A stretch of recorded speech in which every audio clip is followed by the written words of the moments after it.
Andrew Holness didn't just rise fast, he held on to power with strategy and serious controversy. Let's break it down in part 2.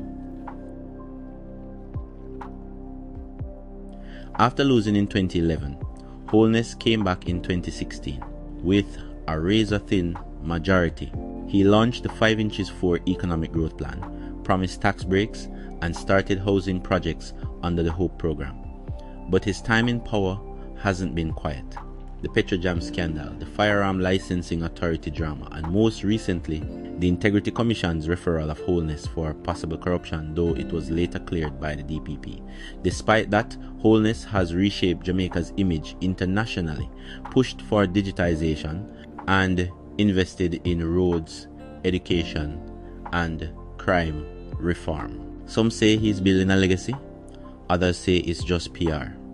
What do you think, smart leadership or smooth talk? Comment part 3 if you want the breakdown of his net worth, investments, and political future.